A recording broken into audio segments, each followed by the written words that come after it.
Hello students, I will hope you are safe at home. Now I am starting the chapter microorganism and friend and foe. I am summarizing just मैं ये chapter है आपको summarise करा रही हूँ सो that you can remind the chapter again. ठीक है, मैंने आपको ये चैप्टर पढ़ा दिया था, पूरा हो गया था आपका nitrogen cycle, food preservation method.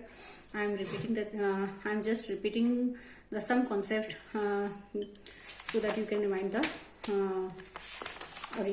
again. I had discussed earlier the concept what are the microorganism. आपको मैंने कुछ टॉपिक्स इस चैप्टर के रिवाइज करा दिए हैं, जैसे कि माइक्रो क्या होते हैं, कहाँ रहते हैं, इनका हमारी लाइफ में क्या हार्मफुल इफेक्ट है. ठीक है, सॉरी, इनका हमारी लाइफ में क्या क्या आपका बेनिफिशियल यूज है, आपको इसके बारे में बताए थे. एंटीबायोटिक्स बनाने में, वैक्सीन बनाने में, इन सारे कामों में यूज होते हैं. ठीक है, इसके बाद मैं स्टार्ट कर रही हूँ. अब दोबारा से एक बार रिवाइज करा रही हूँ आपको होल कॉन्सेप्ट हार्मफुल माइक्रोऑर्गेनिज्म. ठीक है, from harmful microorganism the concept is starting from the harmful microorganism. यहाँ से स्टार्ट हो रहा है harmful microorganism. I am summarizing just. ठीक है, so that you can remind the whole concept harmful microorganism. जैसे कि हमारे जो माइक्रोऑर्गेनिज्म हैं, ठीक है, आपको बेनिफिशियल भी हैं, जो कि आप जैसे कि मैंने आपको बताया था किस किस काम आते हैं हमारी डेली लाइफ में. लेकिन इसके अलावा हमारी बहुत सारे ऐसे माइक्रो ऑर्गेनिज्म भी होते हैं जो न केवल हमारे लिए बेनिफिशियल होते हैं बल्कि हमारे लिए हार्मफुल भी होते हैं. ह्यूमन बींग्स में, प्लांट्स में, एनिमल्स में, इन सभी में डिजीज के लिए वो रेस्पॉन्सिबल होते हैं. इसके अलावा आपके फूड मटेरियल को वो डिस्ट्रॉय कर देते हैं, और अगर हम ऐसे फूड को खाते हैं तो हमें फूड पॉइजनिंग से रिलेटेड हमारी हेल्थ को अफेक्ट होता है, हमें फूड पॉइजनिंग हो सकती है. ठीक है, या हमारे क्लॉथ को, ठीक है, हमारे लेदर आइटम को, बहुत सारे मटेरियल्स होते हैं, इनको भी क्या कर देते हैं, डिस्ट्रॉय कर देते हैं. So these are the harmful effects of the micro organism in our daily life. ठीक है, तो हम यहाँ पढ़ेंगे माइक्रो ऑर्गेनिज्म के बारे में कि माइक्रो ऑर्गेनिज्म कैसे हमारे लिए हार्मफुल होते हैं. तो यहाँ देखेंगे what are the harmful micro organism. ये बताया था मैंने आपको कि micro organism are harmful in many ways. बहुत तरीके से हमारे लिए हार्मफुल होते हैं. दोबारा से रिपीट कर रही हूँ पूरा चैप्टर जहाँ तक कि आगे कराना था मुझे. तो microorganism are harmful in many ways. Some of the microorganism cause disease in human being, plants and animals. कुछ माइक्रोऑर्गेनिज्म जो होते हैं प्लांट्स, एनिमल, ह्यूमन बींग्स में डिजीज के लिए रेस्पॉन्सिबल होते हैं. Sir, disease causing microorganisms are called pathogens. जैसे कि मैंने आपको पहले बताया था, जो माइक्रोऑर्गेनिज्म डिजीज के लिए रेस्पॉन्सिबल होते हैं उनको क्या कहते हैं, पैथोजेंस कहलाते हैं. ठीक है, वो पैथोजेंस कहलाते हैं. ठीक है, some microorganism spoil food, clothing and leather. कुछ माइक्रोऑर्गेनिज्म ऐसे हैं जो आपके फूड को स्पॉइल कर देते हैं एंड क्लॉथिंग और लेदर के आइटम को भी स्पॉइल कर देते हैं. ठीक है, आगे देखते हैं disease causing microorganism in humans. Human being में इनका क्या रोल है, पैथोजेंस कहलाते हैं. जैसे मैंने बताया कि जो माइक्रोऑर्गेनिज्म डिजीज के लिए रेस्पॉन्सिबल है they are called the pathogens. क्या कहलाते हैं, pathogens. When the pathogens enter in our body through the air we breathe, वो एयर से एंटर कर सकते हैं. बताया था मैंने आपको, वाटर वी ड्रिंक, पानी से, कंटामिनेटेड फूड से, कंटामिनेटेड वाटर से, इनसे वो आ सकते हैं. देखो जैसे कैसे आ सकते हैं, एयर. अब जैसे एक पर्सन है जिसको कफ, कॉमन कोल्ड कफ है, अगर वो खांसता है या छींकता है तो एयर में उसके जम्स आ जाते हैं. और एक हेल्दी पर्सन अगर उसके नियर बाय एरिया में बैठा हुआ है और वो उस एयर को इनहेल करता है तो वो जो उसकी ड्रॉपलेट्स हैं वो अगर उनको इनहेल करता है तो उसकी वो भी उस सेम रिलेटेड डिजीज से क्या हो जाता है, इन्फेक्ट हो जाता है. The water we drink, suppose that कि खुले में कहीं पर एक्सीटा पड़ा हुआ, इसलिए कहते हैं कि टॉयलेट का यूज करना चाहिए प्रॉपर.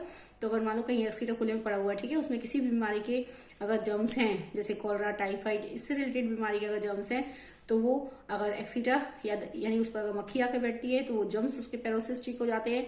या वो एक्सीटा बारिश के पानी के साथ सडनली अगर वाटर में चला जाता है तो पानी भी क्या हो जाता है, इन्फेक्ट हो जाता है. और अगर हम ऐसे पानी को कंज्यूम करते हैं या फिर वो जो मक्खी है अगर हमारे किसी अनकवर्ड फूड पर आकर बैठती है और हम ऐसे खाने को कंज्यूम करते हैं तो हम भी रिलेटेड डिजीज से क्या हो जाते हैं, इन्फेक्ट हो जाते हैं. ठीक है, they can also get transmitted by direct contact with an infected person. इसके अलावा हम किसी डायरेक्ट, कुछ ऐसी बीमारी होती है जो डायरेक्ट कॉन्टेक्ट से होती है, जैसे चिकन पॉक्स हो गया, मेजल्स हो गया.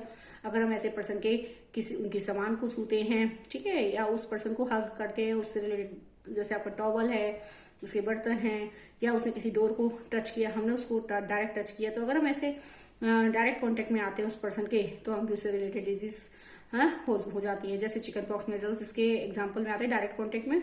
Microbial disease that can spread from infected person to healthy person. ऐसी डिजीज जो हमारे इन्फेक्टेड पर्सन से हेल्दी पर्सन में होती है, एयर, फूड, वाटर और फिजिकल कॉन्टेक्ट से, they are called the communicable disease. क्या कहलाती है, कम्युनिकेबल डिजीज. आपको बता दिया था मैंने cholera, common cold, chicken pox, tuberculosis, ये सब इसके एग्जांपल हैं। ठीक है, ये आपको बताया मैंने भी। When a person suffering from common cold sneeze fine droplets of moisture causing thousand of viruses are spread in the air, spread हो जाते हैं इसके एयर में। ठीक है, जब वो खांसता है छींकता है, द वायरस में enter the body of healthy person while the breathing, और जो उसको इनहेल करता है तो वो जो डिजीज कॉजिंग माइक्रो ऑर्गेनिज्म है उसकी बॉडी में इनहेल हो जाते हैं। ठीक है, एंड ही और she also infected by the same disease.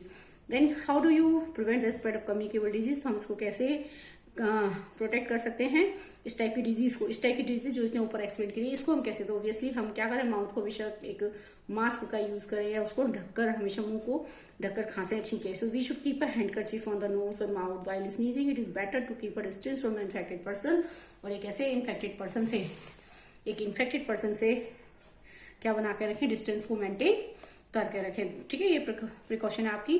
अब आगे नेक्स्ट है आपका, देयर आर सम इंसेक्ट्स और animals which act as a carrier of disease causing microbes. अब इसके अलावा कुछ ऐसे इंसेक्ट्स और एनिमल्स होते हैं जो कैरियर का काम करते हैं, जो डिजीज को कैरिंग माइक्रोब्स जो होते हैं, जो माइक्रो ऑर्गेनिज्म को एक पर्सन से दूसरे पर्सन में फैलाने का काम करते हैं। ठीक है, तो जो कैरियर्स होते हैं, जैसे रेबीज, जैसे डॉग हो गया, रेबिड डॉग हो गया, उनमें रेबीज का वायरस है। अगर वो किसी को काटता है, एक हेल्दी पर्सन को काटता है, तो वो रेबीज का वायरस उसकी बॉडी में ट्रांसमिट कर देता है। ठीक है, तो वो एक कैरियर का काम कर रहा है।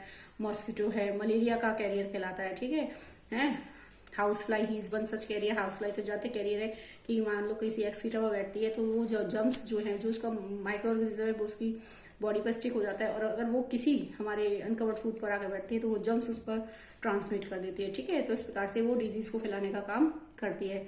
तो यानी ऐसे एनिमल और ऐसे इंसेक्ट्स जो डिजीज को फैलाते हैं, डिजीज कॉजिंग माइक्रोब्स को स्प्रेड करने में हेल्प करते हैं, वो कहलाते हैं हमारे कैरियर कहलाते हैं। ठीक है, देखो जैसे कि लिखा है, house fly is one such carrier, the fly sit on the garbage and animal excreta, pathogen stick to their bodies, when this flies sit uncovered food they may transfer the pathogen. अभी मैंने आपको बताया, whoever eat the contaminated food, और इस type का contaminated मतलब प्रदूषित खाना जो उससे कंटामिनेट हो चुका है, food is likely to get sick. ठीक है, so it is as advisable to keep the covered food covered, और इसलिए एडवाइस कहता है कि हमेशा फूड को ढककर रखना चाहिए। Avoid consuming uncovered food items of food, हम कभी भी खुले हुए खाने का यूज नहीं करना है। Another example of a carrier is the female anopheles mosquito. इनमें से कैरियर का एग्जाम्पल है anopheles mosquito. Female anopheles mosquito, it is a carrier of the malaria which carries the parasite of malaria की disease के लिए responsible है mosquito. Female anopheles mosquito malaria को disease को स्प्रेड करता है। तो ये किस माइक्रो ऑर्गेनिज्म को स्प्रेड कर रहा है, इट स्प्रेड द प्लाज्मोडियम। उस माइक्रो ऑर्गेनिज्म का नाम क्या है, प्लाज्मोडियम। ठीक है, प्लाज्मोडियम को स्प्रेड करता है। ठीक है, Plasmodium it is a member of protozoa. ठीक है, यहाँ पर फीमेल एनोफिलीज मॉस्किटो, दोबारा से रिपीट कर रही हूँ, female anopheles mosquito it is a carrier, एक कैरियर का काम करता है जो माइक्रो ऑर्गेनिज्म को स्प्रेड करता है पर्सन टू पर्सन। ठीक है, किस माइक्रो ऑर्गेनिज्म को, किस बीमारी के माइक्रो ऑर्गेनिज्म को, मलेरिया के। आप देख रहे हैं, मलेरिया के माइक्रो ऑर्गेनिज्म को पर्सन टू पर्सन वो स्प्रेड करने का काम करता है। So it is a carrier, किसका काम करता है ये, कैरियर का। ठीक है, एंड प्लाज्मोडियम इसके पैरासाइट का नाम, इसके जो माइक्रो ऑर्गेनिज्म उसका नाम क्या है, Plasmodium. Plasmodium is a member of protozoa, protozoa का मेंबर है। आपने डेंगू का नाम सुना होगा, फीमेल एडिस मॉस्किटो। यहाँ पर is act as a carrier of dengue virus, dengue का वायरस को फैलाता है। जैसे आपने डेंगू की बीमारी सब जानते हैं, इसके लिए जो माइक्रो ऑर्गेनिज्म रेस्पॉन्सिबल है that is called dengue virus. क्या कहलाता है वो, डेंगू वायरस के नाम से जाना जाता है। ठीक है, तो डेंगू वायरस जो है किसको स्प्रेड करता, डेंगू वायरस को स्प्रेड करने का काम पर्सन टू पर्सन करता है फीमेल एडिस मॉस्किटो। मॉस्किटो का नाम क्या है, इसका कैरियर है ये। ठीक है, डेंगू वायरस का कैरियर कौन है, मॉस्किटो, फीमेल एडिस मॉस्किटो। ये नाम याद रखिए। अब देख रहे हैं आप दोनों में फीमेल आ रहा है, ये फीमेल ही क्यों है, मेल नहीं है, क्योंकि फीमेल जो मॉस्किटो होती है उनको अपनी बॉडी में एग बनाना है। ठीक है, और एग बनाने के लिए उनको प्रोटीन की आवश्यकता होती है, और वो प्रोटीन कहाँ से लेती है, ह्यूमन ब्लड से सक करती है। इसलिए वो जो है, जो मॉस्किटोज होते हैं ये हमें बाइट करते हैं। ठीक है, आगे देखते हैं, नेक्स्ट आगे, why does the teacher keep telling us not left water collect anywhere in the neighborhood in the neighborhood। अब देखो, इन मॉस्किटो से बात ये कि इस मॉस्किटो से हमें कैसे प्रिवेंट रखना है, कैसे प्रोटेक्शन रखनी है। तो सीधी सी बात है कि कहीं भी पानी नहीं भरा हुआ होना चाहिए, फ्लावर पॉट में कूलर में, ज़्यादातर बारिश का मौसम होता है, रेनी सीजन होता है, इसमें जो मॉस्किटोज होते हैं वो ब्रीड करते हैं, एग देते हैं, ठीक है, और उनकी जनरेशन आगे बनती है। तो अगर वो स्टेगनेंट वाटर में देते हैं, तो अगर हम पानी का स्टेगनेंट नहीं करेंगे, अगर वो पानी भरा हुआ नहीं होगा कहीं भी, तो वो मॉस्किटो ब्रीड नहीं करेंगे और हम अपनी सराउंडिंग को मॉस्किटो से फ्री कर सकते हैं। तो देखिए उसने पूछा है कि why does the teacher keeping us telling not to let the water collect anyway in the neighbourhood, हमें पड़ोस में कहीं भी पानी को मतलब कलेक्ट नहीं होने देना। क्यों? Because all the mosquitoes breed in water, क्योंकि जो मॉस्किटोज होते हैं वो पानी में ब्रीड करते हैं। Hence one should not let water collect anyway, इसलिए हमें कहीं कूलर, टायर्स, फ्लावर पॉट, इन सभी जगहों पर कहीं भी पानी को मतलब भरा हुआ नहीं छोड़ना है, ठीक है, स्टेगनेंट नहीं छोड़ना है। By keeping the surrounding clean, दूसरा बात क्या करनी है हमें कि अपनी सराउंडिंग को हमेशा क्लीन करना है। By we dry and keep clean and dry and we can prevent the mosquito from breeding, और इस प्रकार से हम अपनी सराउंडिंग को साफ सफाई रखते हैं, कहीं भी जो आपका गार्बेज है वो कहीं इकट्ठे नहीं होने देना है। इस प्रकार से अगर हम अपनी सराउंडिंग को क्लीन करते हैं तो हम मॉस्किटो से प्रिवेंट कर सकते हैं अपने आप को, ठीक है। और इसके अलावा अगर मान लो है तो हम क्या कर सकते हैं, आप मॉस्किटो नेट का यूज कर सकते हैं, मॉस्किटो रेपेलेंट का यूज कर सकते हैं, आपकी जो ओडोमॉस वगैरह आती है इन सब का यूज कर सकते हैं। और so these are the some measures which help to avoid the spread of malaria या मॉस्किटो से रिलेटेड जो बीमारियां हैं इनको हम फैलने से जो है प्रिवेंट कर सकते हैं, ठीक है। अब देखिए I am repeating the concept again. तो यहाँ पर अब आपके क्या है, कुछ डिजीजेज हैं, आप देख रहे हैं डिजीज है आपके पास। यहाँ पर ट्यूबरकुलोसिस देखेंगे तरह ध्यान से, tuberculosis, measles, chicken pox, polio, ये बीमारी है, इनके माइक्रो ऑर्गेनिज्म है। ट्यूबरकुलोसिस का बैक्टीरिया, इस बैक्टीरिया का नाम है आपके माइकोबैक्टीरियम ट्यूबरकुलोसिस, ठीक है, माइकोबैक्टीरियम ट्यूबरकुलोसिस है। इसमें जो बैक्टीरिया, ठीक है, इसका bacteria chicken pox, polio virus है। तो ये मेजल्स, चिकन पॉक्स, ये सब इनसे माइक्रो ऑर्गेनिज्म से होने वाली डिजीजेज होती हैं, ठीक है। और आपके इनको जो मोड्स ऑफ ट्रांसमिशन है, इनका जो मोड्स ऑफ ट्रांसमिशन है, एयर से है, कुछ एयर कॉन्टेक्ट से होती है, एयर वाटर से होते हैं। तो इन सारे जो मोड्स ऑफ ट्रांसमिशन, जैसे कॉलरा, टाइफाइड है, बैक्टीरिया से होने वाली डिजीज आप देख रहे हैं, इनके नाम में आपको इनके रिलेटेड पॉजिटिव माइक्रो ऑर्गेनिज्म मैं आपको प्रोवाइड कराऊंगी नोट्स में, ठीक है। So you can write down. अब कॉलरा और टाइफाइड ये डिजीज जो है, इनके मोड्स ऑफ ट्रांसमिशन क्या है, वाटर और फूड से ट्रांसमिट होते हैं। हेपेटाइटिस ए वायरस से होता है और इसका मोड ऑफ ट्रांसमिशन क्या है, वाटर, ठीक है। आपका मलेरिया किससे, प्रोटोजुआ मलेरिया का माइक्रो ऑर्गेनिज्म आपका कौन सा है, प्लाज्मोडियम, और it is caused by the इसका मॉस्किटो, अभी मैंने आपको नाम बताया था, फीमेल एनोफिलीज मॉस्किटो। तो हम इनको कैसे, ऐसे आपका कॉलेरा की जो डिजीज होती है, टाइफाइड है, कॉलेरा आपको विब्रियो कॉलेरी नाम के बैक्टीरिया से होता है, टाइफाइड है साल्मोनेला टाइफी नाम के एक बैक्टीरिया से होती है, ठीक है। तो इस टाइप से हमारे बहुत सारे कुछ माइक्रो ऑर्गेनिज्म हैं जो कि इन डिजीज के लिए जो होते हैं रेस्पॉन्सिबल होते हैं, ठीक है। अब इनकी प्रिकॉशंस हम देखते हैं, कुछ प्रिवेंटिंग मेजर्स हैं हमारे, ठीक है। तो इसमें हम देखते हैं कि आपके keep the patient in complete isolation. तो इसमें इनसे बीमारी से प्रोटेक्ट करने के लिए हम क्या करें, keep the patient in complete isolation में रख दो, जैसे कि अभी चल रहा है कोरोना वायरस का। Keep the personal belonging of patient away from those of others, उनकी पर्सनल बिलोंगिंग को दूर रखो दूसरों से। एंड सबसे बेस्ट आइडिया क्या है, वैक्सीनेशन प्रोवाइड करो, तो एक पर्टिकुलर एज पता कि इन बीमारियों से प्रोटेक्ट किया जा सके, ठीक है। इनके लिए क्या करें, पर्सनल हाइजीन का ध्यान रखें, आपकी चारों तरफ की साफ सफाई का ध्यान रखें, पब्लिक जो टॉयलेट्स हैं उनका प्रॉपर यूज किया जाना चाहिए, ठीक है। कंज्यूम प्रॉपरली कुक्ड फूड, पका हुआ खाना खाना पूरी तरह से, बॉइल्ड ड्रिंकिंग वाटर, और सबसे बेस्ट वैक्सीनेशन का यूज आपको करना है, ठीक है। Hepatitis A same point, water से होती है, इसलिए ड्रिंक बॉइलिंग वाटर, हमेशा ड्रिंक बॉइल्ड ड्रिंकिंग वाटर, उबला हुआ पानी पीना है, और वैक्सीनेशन का यूज करना है, ठीक है। मलेरिया के लिए यूज मॉस्किटो नेट, अभी मैंने आपको बताया था, मॉस्किटो नेट का यूज कर सकते हैं। एंड रेपेलेंट्स जो होती हैं, spray insecticide, control breeding of mosquito, जगह जगह इंसेक्टिसाइड छिड़काव करते रहो ताकि मॉस्किटो जो है मर जाए। दूसरी बात, उनको कंट्रोल करो ब्रीडिंग को, पानी कहीं भी not allowing the water to collect in the surrounding, कहीं भी पानी को ना भरने दो, ठीक है। इसके बाद आ जाती है बात, ये तो गई हमारी ह्यूमन बींग्स में होने वाली डिजीज। इसके अलावा न केवल ह्यूमन बींग में डिजीज होती है बल्कि एनिमल्स में भी डिजीज होती है, सेवरल डिजीज होती हैं आपके एनिमल्स में होने वाली डिजीज भी हैं।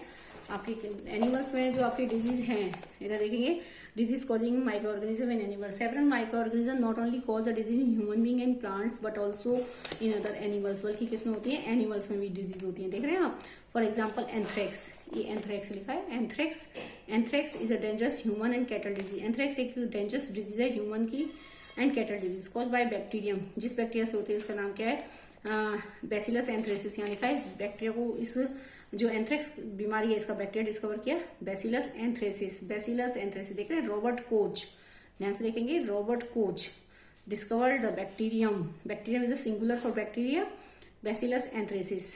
इस बैसिलस एंथ्रेसिस नाम के बैक्टीरिया को डिस्कवर किया जो कि किस बीमारी के लिए रेस्पॉन्सिबल है, एंथ्रेक्स नाम की बीमारी के लिए रेस्पॉन्सिबल है, which cause the disease anthrax. Important point है यहाँ पर, ठीक है। इसके बाद आगे देखते हैं, ये होगी कुछ बीमारी हमारी। इसके अलावा आपके foot and mouth disease of cattle is cause by virus.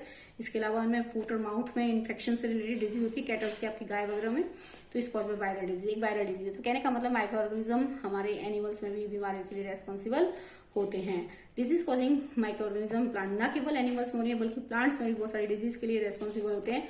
अगर प्लांट्स में कोई डिजीज हो जाती है तो उससे हमारी जो प्लांट की जो प्रोडक्शन होती है वो कम हो जाती है और उसकी ग्रोथ पर इफेक्ट पड़ता है, जिससे उसका एक बेनिफिट जो एक फार्मर को नहीं मिल पाता है, ठीक है। तो आप देखेंगे कौन सी प्लांट्स में होने वाली डिजीज है, आप देख रहे हैं सिट्रस कैंकर बैक्टीरिया से होने वाली डिजीज है, एयर से ट्रांसमिट होती है। रस्ट ऑफ वीट गेहूं में होती है, रस्ट ऑफ वीट फंगी से होने वाली डिजीज है, एयर और सीड्स के जरिए भी। अगर सीड्स में इन्फेक्शन है तो वो अगर हम उस इन्फेक्टेड सीड को अगर डालते हैं मिट्टी में तो आगे आने वाली पीढ़ी में भी वो ट्रांसमिट हो जाती है, ठीक है। अच्छा, येलो वेन मोज़ेक ऑफ भिंडी का है, ये वायरस से डिजीज है और कैसे ट्रांसमिट वायरस से होने वाली डिजीज है ये इस प्लांट में, और इंसेक्ट्स से ट्रांसमिट होती है, ठीक है। तो इस टाइप से बहुत सारी ऐसी डिजीज हैं जो प्लांट्स में भी होती हैं। इसके अलावा बहुत सारे नेम है इन प्लांट डिजीज के जो प्लांट्स में डिजीज के लिए रेस्पॉन्सिबल होते हैं। अगर प्लांट्स भी डिजीज से इन्फेक्ट हो जाते हैं तो प्लांट्स की ग्रोथ पर इफेक्ट पड़ता है, उनके यील्ड्स पर इफेक्ट पड़ता है और उनकी ग्रोथ जो होती है रिटार्ड होती है, ठीक है। तो प्रोडक्शन नहीं हो पाता और एक फार्मर को उसका नुकसान झेलना पड़ता है, ठीक है। तो अब हम इसके बारे में आगे बात करते हैं फूड पॉइजनिंग के लिए, ठीक है। फूड पॉइजनिंग क्या होती है, फूड पॉइजनिंग आपका क्या कॉन्सेप्ट है, आपको मैंने बताया था कि फूड पॉइजनिंग अगर हम कोई भी एक ऐसा फूड जो कि स्पॉइल्ड हो रखा है जिसपे माइक्रो ऑर्गेनिज्म ने अटैक किया हुआ है, ठीक है, तो अगर हम ऐसा खाना कंज्यूम करते हैं तो हमें उससे रिलेटेड हमें वॉमिटिंग आना, पेट में दर्द होना, इस टाइप की रिलेटेड प्रॉब्लम्स हो जाती हैं, बहुत ज्यादा क्रिटिकल कंडीशन हो जाती है, एक पर्सन की डेथ भी हो सकती है। इस टाइप की situation that is created by consuming the spoiled food by microorganism, so that is called the food poisoning कहलाती है, ठीक है। फूड पॉइजनिंग जैसे कि हमने खाना रखा हुआ है बाहर, उस पर खराब हो गया, ज्यादातर उस पर जो माइक्रो ऑर्गेनिज्म है ग्रो कर जाते हैं, तो ज्यादातर माइक्रो ऑर्गेनिज्म को ग्रो करने का मिलता है टाइम, उनका जो सुटेबल क्लाइमेटिक कंडीशन होती है वो होती है रेनी सीजन, क्योंकि देखो जो माइक्रो ऑर्गेनिज्म है वो ज्यादा डेवलप होते हैं, एक तो उनको मॉइस्चर चाहिए और दूसरा चाहिए वार्मनेस, ठीक है, माइक्रो ऑर्गेनिज्म को बेटर ग्रो करने के लिए। तो आपके जो रेनी सीजन होती है उसमें हमारी सराउंडिंग में ह्यूमिडिटी भी बनी रहती है और टेम्परेचर भी सही रहता है, अच्छा रहता है टेम्परेचर, तो उन दोनों सिचुएशन वार्मनेस रहती है, ठीक है। तो जब वार्मनेस रहती है तो दोनों ही सुटेबल सिचुएशन है और माइक्रो ऑर्गेनिज्म जल्दी ग्रो करते हैं, तो यही कारण है कि आपके जो माइक्रो ऑर्गेनिज्म है वो उस सिचुएशन में आपके ग्रो करने लग जाते हैं, ठीक है। तो अब आपके देखते हैं फूड पॉइजनिंग, तो रेनी सीजन में जल्दी आपके फूड खराब होने का डर रहता है। Food poisoning could due to the consumption of food spoiled by the some microorganisms.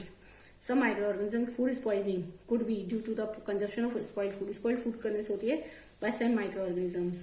Microorganisms that grow on our food sometimes produce toxic substances. Microorganism that grow जो grow करते हैं हमारे फूड पर sometimes produce toxic substances. Simple सी बात है कि अगर हमारे फूड है उस पर माइक्रोऑर्गेनिज्म ग्रो करते हैं तो वो अपने उसके जो न्यूट्रिएंट्स लेने के लिए वो क्या करते हैं, कुछ केमिकल्स उस पर रिलीज करते हैं, ठीक है, टॉक्सिक केमिकल्स उस पर रिलीज करते हैं जिससे हमारा खाना स्पॉइल हो जाता है। तो वो केमिकल्स क्या करते हैं, उनकी वजह से हमारे फूड के जो कॉम्प्लेक्स न्यूट्रिएंट्स होते हैं वो उनको सिंपल में चेंज कर देते हैं और उसको टेक कर लेते हैं, यानी उनमें एक्सटर्नल डाइजेशन होता है, जैसे फंगी है, बैक्टीरिया है, उनमें एक्सटर्नल डाइजेशन होता है, क्योंकि जब वो ग्रो करते हैं तो कुछ जूसेस उस पर केमिकल्स उस पर सीक्रेट करते हैं, उस केमिकल की वजह से उस फूड के आपके जो कॉम्प्लेक्स न्यूट्रिएंट्स है वो सिंपल में चेंज हो जाते हैं, ठीक है। These make the food poisonous और खाना स्पॉइल्ड हो जाता है, causing the serious illness and even death. So it is very important that we preserve to prevent it being spoiled, खाना बच जाता है, प्रिजर्व रहता है। नेक्स्ट पॉइंट है फूड प्रिजर्वेशन। अब हम ध्यान रखें फूड प्रिजर्वेशन हमारी क्या होती है, तो हम क्या करें। फूड प्रिजर्वेशन का मतलब है कि आप अपने फूड को इस टाइप से सेफ रखो कि अब देखो, हमने फूड प्रिजर्वेशन का मेथड किया था, हमने एग्रीकल्चर जब फील्ड में आपकी फसल बन के तैयार हो रही थी तब भी आपने अपने खाने को प्रिजर्व किया। तो हमने खाना जो अपना कैसे हमने अपने ग्रेन्स को प्रिजर्व किया, आपने सनलाइट में दिखाया, या उसको स्टोर करते समय आपने उसको प्रोटेक्ट किया। जब आपने स्टोर कर रहे हैं तब भी आपने इंसेक्टिसाइड, पेस्टिसाइड, इन सब चीजों का छिड़काव किया है, ठीक है। तो ये सारी चीजें हमने ध्यान में रखी।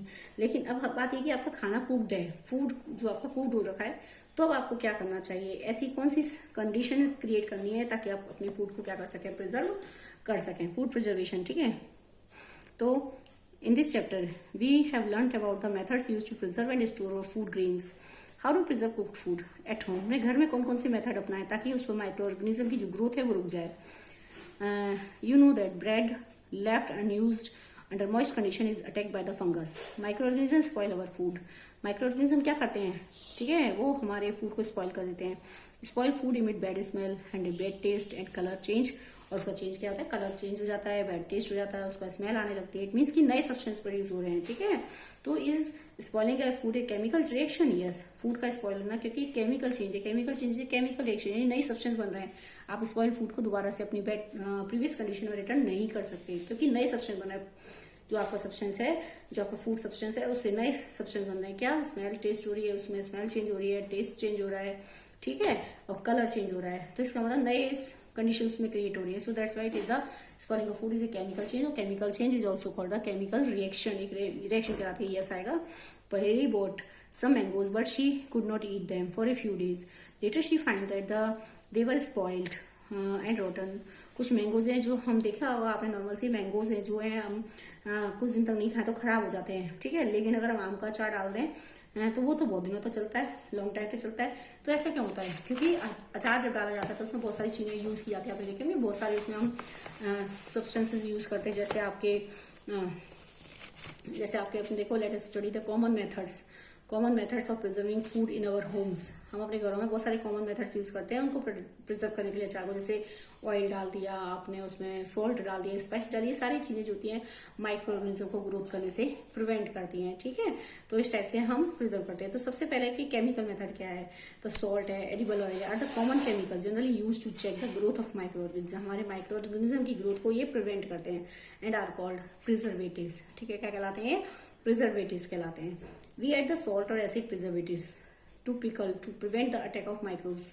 इसलिए हमें सॉल्ट या एसिड, आपने देखो कभी अब आम का अचार तो खट्टा होता है तो उसमें नॉर्मली से हम एसिड नहीं डालते हैं, लेकिन अगर मिर्ची वगैरह का अचार डालना है तो हम उसमें एसिड, विनेगर या नींबू का रस डाल देते हैं। तो उससे क्या होता है, इस टाइप के मीडियम में जो ग्रोथ होती है माइक्रो ऑर्गेनिज्म की वो नहीं होती है, ठीक है। और हम अपने फूड को कुछ टाइम के लिए उसको प्रिवेंट कर सकते हैं, ठीक है। सोडियम बेंजोएट आपके यानी एसिड हो गया, सॉल्ट हो गया, एडिबल ऑयल्स हो गए, ये सब एक प्रिजर्वेटिव का काम करते हैं। कुछ केमिकल्स भी होते हैं जो कि एक प्रिजर्वेटिव का काम करते हैं, like sodium benzoate, sodium metabisulphite are the common preservative. ये प्रिजर्वेटिव जो कि यूज किए जाते हैं जैम स्क्वैशेस में, जनरली जो कमर्शियल स्केल में जैम और स्क्वैशेस बनाए जाते हैं। अगर हम इसमें ये केमिकल डाल दें सोडियम बेंजोएट और सोडियम मेटाबाइसल्फाइड, अगर हम ये यूज करते हैं तो आप अपने फूड को कुछ टाइम के लिए प्रिजर्व कर सकते हैं, ठीक है, प्रिजर्व कर सकते हैं। नेक्स्ट है प्रिजर्वेशन बाय कॉमन सॉल्ट। इसलिए मैंने बताया नमक लगा के रखते हैं। नमक से क्या होता है, नमक जो होता है, जब हम नमक लगाते हैं तो उससे माइक्रो ऑर्गेनिज्म की ग्रोथ जो होती है वो रुक जाती है, माइक्रो ऑर्गेनिज्म ग्रोथ नहीं कर पाता है, और इसलिए हम फूड सब्सटेंस को कुछ टाइम के लिए प्रिवेंट कर सकते हैं। तो कॉमन सॉल्ट जनरली यूज किया था, नमक यूज किया था अधिकतर जो मीट होती है, फिश होती है, मतलब कुछ टाइम के लिए, कुछ दिन के लिए हम उनको प्रिजर्व कर सकते हैं। तो मीट पर नमक लगा दो या ड्राई सॉल्ट लगा देते हैं, फिश पर लगा देते हैं, तो उससे जो माइक्रो ऑर्गेनिज्म है उनकी ग्रोथ रुक जाती है। Dry salt to check the growth of bacteria की जो ग्रोथ होती है वो रुक जाती है। So we can say salting is the use to preserve amla, raw mangoes and tamarind. यही कारण है इन सारी चीजों में हम कॉमन सॉल्ट का यूज करते हैं। नेक्स्ट है प्रिजर्वेशन बाय शुगर से भी की जाती है प्रिजर्वेशन। जैम, जेली, स्क्वैशेस आते हैं, इन सारे बहुत मीठे होते हैं, इसका मतलब शुगर की कॉन्सेंट्रेशन बहुत ज्यादा होती है। So they act as a preservative. So sugar भी एक प्रिजर्वेटिव का काम करती है। Sugar reduce the moisture content which inhibit the growth of the bacteria. तो उस चीज के अंदर, जिस चीज में आपने शुगर डाली हुई है बहुत ज्यादा, तो उसके अंदर से sugar reduce the moisture content, moisture की कंटेंट को क्या कर देती है, कम कर देती है, जिसके कारण मॉइस्चर नहीं होगा। So which inhibit the growth of the bacteria, जिसके कारण अगर मॉइस्चर नहीं होगा तो बैक्टीरिया की ग्रोथ क्या होगी, रुक जाएगी, which is which spoil the food. यानी अभी मैंने आपको बताया था कि कोई भी माइक्रो ऑर्गेनिज्म, बैक्टीरिया, इन सबको अपनी ग्रोथ के लिए दो सुटेबल कंडीशन चाहिए, वार्मनेस और ह्यूमिडिटी यानी मॉइस्चर। अगर मॉइस्चर नहीं मिलेगा, केवल वार्मनेस रहती है तो वो इतनी जल्दी ग्रो नहीं करते। तो वही बात है कि यहाँ पर शुगर डालने से क्या होती है, मॉइस्चर की जो उसके अंदर जो मॉइस्चर कंटेंट होता है वो रुक जाता है, खत्म हो जाता है, जिसके कारण बैक्टीरिया की ग्रोथ नहीं हो पाती। So we can say sugar also act as a preservative का काम करती है। नेक्स्ट पॉइंट है preservation by oil and vinegar. यह भी आपको मैंने डिस्कस किया था कि ऑयल और विनेगर से कैसे करते हैं, ठीक है। नेक्स्ट कॉन्सेप्ट है heat and cold treatment. Heat और कोल्ड ट्रीटमेंट से भी कर सकते हैं। जनरली अगर आप किसी चीज को बॉईल कर देते हैं तो बॉईल करने से भी माइक्रो ऑर्गेनिज्म किल हो जाते हैं। दूसरी बात, अगर हम किसी चीज को फ्रिज में उठाकर रखते हैं तो ठंड उसमें रखने से भी क्या होता है, माइक्रो ऑर्गेनिज्म ग्रो नहीं करते। क्योंकि देखो माइक्रो ऑर्गेनिज्म को ग्रो करने के लिए एक पर्टिकुलर टेम्परेचर चाहिए जिस पर वो जो होते हैं सर्वाइव करते हैं, ठीक है। अगर क्योंकि ना तो बहुत ज्यादा 4 डिग्री सेल्सियस से नीचे वो सर्वाइव करते हैं और न आपके 4 डिग्री सेल्सियस, आपके क्या कहते हैं, बहुत ज्यादा 100 डिग्री सेल्सियस से भी वो ऊपर सर्वाइव नहीं कर सकते हैं। तो क्या कहने का मतलब है कि एक सुटेबल रेंज पर वो ग्रो करते हैं, ठीक है। माइक्रो ऑर्गेनिज्म एक सुटेबल रेंज होती है टेम्परेचर की जिस पर वो ग्रो करते हैं। बहुत ज्यादा हाई टेम्परेचर पर, बहुत ज्यादा लो टेम्परेचर पर क्या नहीं करते, सर्वाइव नहीं करते हैं। तो हम क्या करते हैं, अगर किसी चीज को हमें प्रिजर्व करना है तो उसको उबाल दो, बहुत ज्यादा बॉईल कर दो, तो उससे माइक्रो ऑर्गेनिज्म की ग्रोथ नहीं होती है। या फिर उसको रखना है प्रिजर्व करके तो उसको हम फ्रिज में रख देते हैं, इससे भी क्या होता है, माइक्रो ऑर्गेनिज्म की कोल्ड कंडीशन में भी बहुत ज्यादा माइक्रो ऑर्गेनिज्म जो होते हैं ग्रोथ नहीं कर पाते, ठीक है। तो इस साइड से हमें क्या करना है, हीट एंड कोल्ड ट्रीटमेंट हम उसको दे सकते हैं। देखते हैं आप इसमें आ गए कि आपने देखा होगा वाई डज द नेक्स्ट है,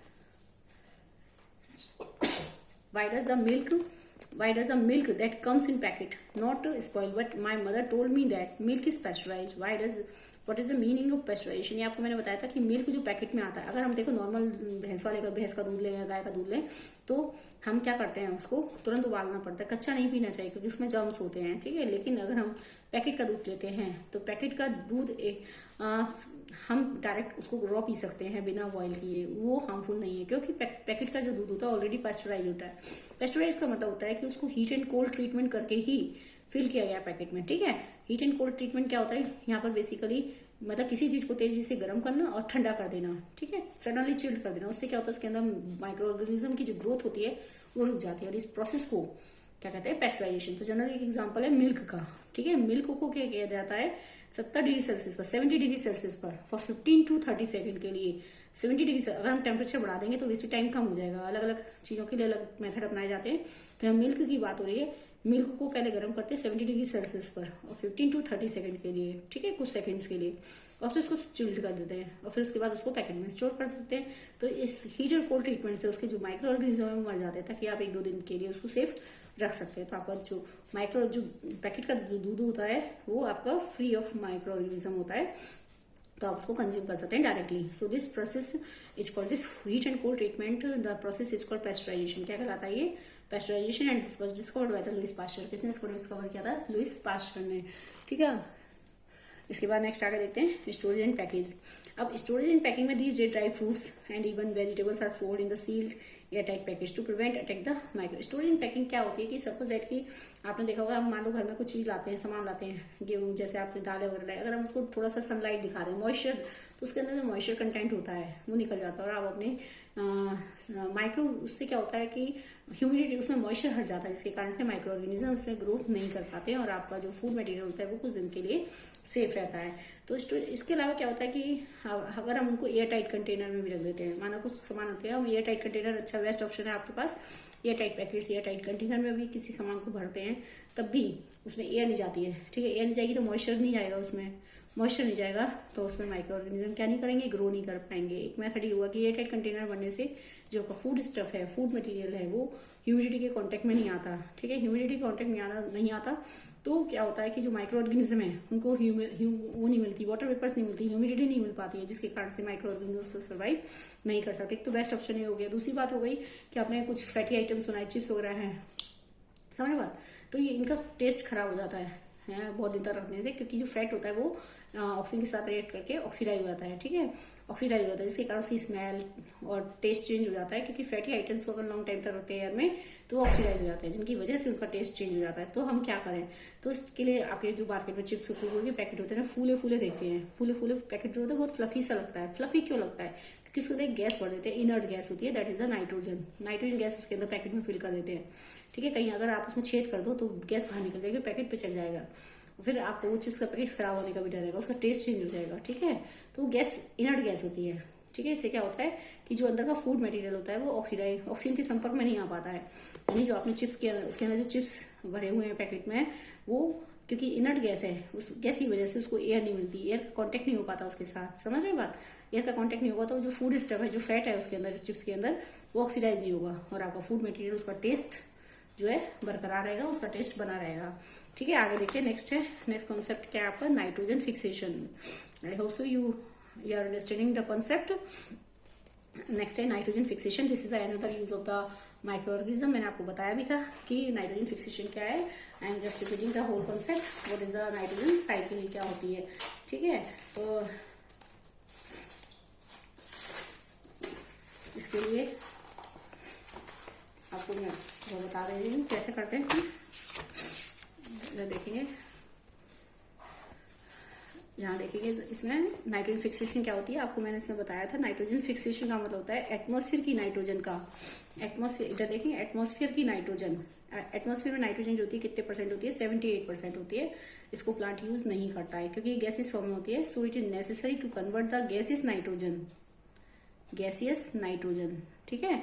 इसको कन्वर्ट कर दिया जाए यूजेबल फॉर्म में, usable form, this is usable form is nitrate और नाइट्राइट, ठीक है। अगर नाइट्राइट बनती भी है तो वो किसमें चेंज हो जाती है, नाइट्रेट में, ताकि प्लांट उसको यूज कर सकता है। तो जब ये बन जाती है तो सॉइल के अंदर वाटर के साथ मिक्स हो जाती है, ठीक है, और प्लांट उसको ले लेता है root system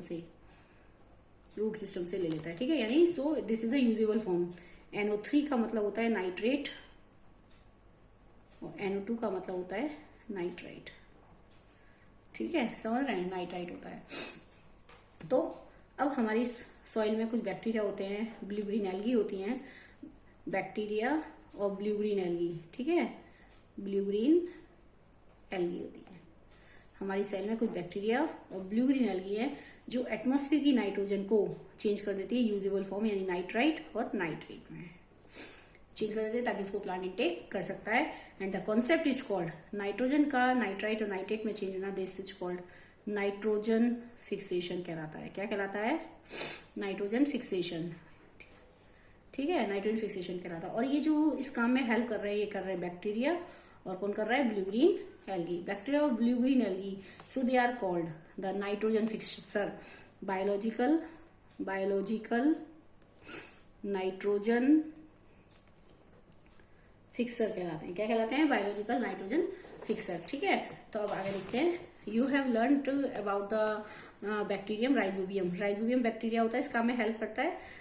it is involve in the fixation nitrogen, यानी जो नाइट्रोजन को फिक्सेशन में हेल्प करता है, जो कहाँ पाया जाता है, लेग्यूमिनस प्लांट्स। देखो लेग्यूमिनस प्लांट दलहन के पौधे, जैसे दालें, चना, आपके मटर, बीन्स, इन सब के पौधे जो होते हैं, इनकी जो रूट्स होती हैं, जो रूट्स का स्ट्रक्चर, रूट्स में कुछ नोड्यूल्स बने होते हैं, ठीक है, उनमें ये जो बैक्टीरिया होता है ये पाया जाता है, जिसके में रूट्स के अंदर नोड्यूल्स होते हैं। आपको मैंने पहले भी डिस्कस किया था डायग्राम के साथ कि रूट्स में कुछ नोड्यूल्स बन जाते हैं, गांठों जैसा स्ट्रक्चर बन जाता है, उनमें ये बैक्टीरिया रहता है, राइजोबियम बैक्टीरिया, ठीक है। राइजोबियम बैक्टीरिया का लेग्यूमिनस प्लांट के साथ एक रिलेशनशिप होता है, that was the symbiotic relationship. क्या कहलाता है ये, सिम्बायोटिक रिलेशनशिप, यानी एक ऐसा रिलेशनशिप जिसमें दो लोग साथ साथ रहते हैं, या दो लोग कौन है, राइजोबियम बैक्टीरिया और लेग्यूमिनस प्लांट, ठीक है। एक ऐसा रिलेशनशिप जिसमें दो लोगों का म्यूचुअल अंडरस्टैंडिंग होती है, यानी दोनों एक दूसरे के साथ रहते हैं, समझ के साथ रहते हैं, यानी सिम्बायोटिक रिलेशनशिप है। या दो लोग कौन है, लेग्यूमिनस प्लांट और राइजोबियम बैक्टीरिया। राइजोबियम बैक्टीरिया कहाँ रहता है, लेग्यूमिनस प्लांट की रूट्स में रहता है, ठीक है। रूट्स में एक गांठ जैसा स्ट्रक्चर बन जाता है उनमें, जिसके कारण से उन्हें नोड्यूल्स कहा जाता है, ठीक है, उनमें रहता है। तो अब ये एक दूसरे को कैसे लाभ पहुंचा रहे हैं, कैसा रिलेशनशिप जिसमें दो लोग साथ रहते हैं और दोनों को एक दूसरे से बेनिफिट होता है, ठीक है, that was the symbiotic relationship. अगर मैं इसको बोलूं, it is a relationship in which two organism live together and they get benefited to each other, दोनों को एक दूसरे से लाभ होता है। जैसे लेग्यूमिनस प्लांट की रूट्स में कौन रहता है, राइजोबियम बैक्टीरिया, तो ये उसको शेल्टर प्रोवाइड करा रहा है, ठीक है, और राइजोबियम बैक्टीरिया बदले में नाइट्रोजन फिक्स तो कर ही रहा है, एटमॉस्फेयर की नाइट्रोजन को नाइट्रेट में चेंज करता है। तो इस टाइप से दोनों को काम चल रहा है। Sometimes nitrogen get fixed through the action of lightning की वजह से भी जो है नाइट्रोजन फिक्स की जाती है। तो यहाँ दो कॉन्सेप्ट है, एक तो बैक्टीरिया की मदद से भी नाइट्रोजन फिक्स हो रही है, ऑर्गेनिज्म की मदद से हो रही है, जो जब नाइट्रोजन ऑक्सीजन की मदद से फिक्स होती है, so that is called biological nitrogen fixation. क्या कहलाता है ये? Biological nitrogen fixation. देखो यहाँ पर और एक लाइटनिंग की मदद से होती है, ठीक है। नाइट्रोजन को फिक्स करने में दो चीजें हेल्प करती है। नाइट्रोजन जो है दो टाइप से फिक्स हो रही है, एक लाइटनिंग की मदद से और एक आपके बैक्टीरिया की मदद से। समझ रहे बात? लाइटनिंग कैसे फिक्स हो रही है? एक तो सॉरी नाइट्रोजन जो फिक्स हो रही है एक लाइटनिंग की मदद से फिक्स हो रही है और एक बैक्टीरिया की मदद से फिक्स हो रही है, ठीक है। तो बैक्टीरिया की मदद से फिक्स हो रही है इसलिए इसको कहते हैं बायोलॉजिकल नाइट्रोजन फिक्सेशन। ये आपको मैंने पहले डिस्कस किया था वीडियो में, ठीक है। और लाइटनिंग की मदद से जब होती है इसको कहते हैं एटमॉस्फेरिक फिक्सेशन, ठीक है। एटमॉस्फेरिक नाइट्रोजन फिक्सेशन कहलाती है। बात वही है कि एटमॉस्फेयर किसी भी प्रोसेस से हो, चाहे इससे हो चाहे इससे हो, ठीक है। बात वही है कि एटमॉस्फेयर की नाइट्रोजन को कन्वर्ट करना है यूजेबल नाइट्रोजनस कंपाउंड में, ठीक है। और you know that the amount of nitrogen in the atmosphere remains constant, लेकिन एटमॉस्फेयर के अंदर नाइट्रोजन की जो अमाउंट होती है वो 78% हमेशा कांस्टेंट रहती है। वो कैसे रहती है? Because of the nitrogen cycle. देखो आपने राइजोबियम बैक्टीरिया एटमॉस्फेयर की नाइट्रोजन को नाइट्रेट में चेंज कर रहा है, लाइटनिंग भी चेंज कर रही है, तो फिर तो ऊपर की नाइट्रोजन खत्म हो जानी चाहिए एयर की। ऐसा नहीं है, एयर में तो नाइट्रोजन हमेशा बनी रहती है, वो कहीं नहीं जाती। 78% वो कांस्टेंट रहती है because of the cycle that was the nitrogen cycle. देखिए but you know that the amount of nitrogen the atmosphere remains constant. इस लाइन का मतलब है कि राइजोबियम बैक्टीरिया नाइट्रोजन को फिक्स कर रहा है, लाइटनिंग भी नाइट्रोजन को फिक्स कर रही है, तो एटमॉस्फेयर की नाइट्रोजन तो रिड्यूस होती जानी चाहिए, लेकिन ऐसा बिल्कुल नहीं होता। क्यों?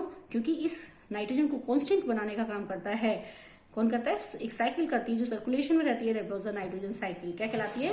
Nitrogen cycle. देखेंगे इधर नाइट्रोजन साइकिल क्या चीज है। अब देखिए नाइट्रोजन साइकिल एक ऐसी साइकिल जिसकी जो क्या करती है? नाइट्रोजन को सर्कुलेट करती है, एटमॉस्फेयर की नाइट्रोजन को सॉइल में लाती है और सॉइल से वापस फिर से एटमॉस्फेयर में लाती है, तभी तो 78% बनी रहेगी। अगर हम एटमॉस्फेयर से सॉइल में लेते रहे, अब देखिए एटमॉस्फेयर की नाइट्रोजन सॉइल में आती है, देख रहे हैं डायग्राम में, एटमॉस्फेयर की नाइट्रोजन सॉइल में आती है, सॉइल में आ गई, प्लांट्स ने इनटेक कर ली, तो बस अगर ये ऊपर से नीचे आती रहेगी तो फिर कांस्टेंट नहीं बनेगी एटमॉस्फेयर की, क्योंकि एटमॉस्फेयर के अंदर जो नाइट्रोजन होती है कितने परसेंट होती है? 78%। इस चीज को बनाने के लिए जरूरी है कि जो नाइट्रोजन सॉइल में आई है वो वापस रिटर्न भी हो जाए, ठीक है। तो कैसे रिटर्न होती है? इसी साइकिल को कहते हैं नाइट्रोजन साइकिल, ठीक है। कैसे होती है? देखो एटमॉस्फेयर में नाइट्रोजन, सबसे पहले यहाँ देखेंगे एटमॉस्फेयर की नाइट्रोजन 78% है, ये आती है, पहला साइकिल देखेंगे घूम रहा है इधर, ये कौन करता है? नाइट्रोजन फिक्सिंग बैक्टीरिया और ब्लू ग्रीन एल्गी, ठीक है। ये एटमॉस्फेयर की नाइट्रोजन को करते हैं फिक्स, एटमॉस्फेरिक नाइट्रोजन फिक्स कर देते हैं, ये फिक्सेशन कहलाता है बायोलॉजिकल फिक्सेशन, ठीक है। Bacteria in turn fix nitrogen into nitrogenous compound, ये नाइट्रोजनस कंपाउंड बनते हैं नाइट्राइट और नाइट्रेट, ये कहाँ आ जाते हैं? सॉइल में, ठीक है। Compounds of nitrogen the soil. Lightning से भी फिक्स की जाती है, मैंने बताया था लाइटनिंग फिक्स नाइट्रोजन, लाइटनिंग भी नाइट्रोजन को फिक्स करती है और ये नाइट्राइट और नाइट्रेट कहाँ आ जाते हैं? सॉइल में आ जाते हैं, ठीक है, सॉइल में आ जाते हैं। अब ये जब सॉइल, देखो लाइटनिंग कैसे फिक्स करती है, इस चीज को मैं बता रही हूँ बार, लाइटनिंग कैसे फिक्स कर रही है, ठीक है। आप लाइटनिंग के लिए देखेंगे लाइटनिंग कैसे फिक्स कर रही है।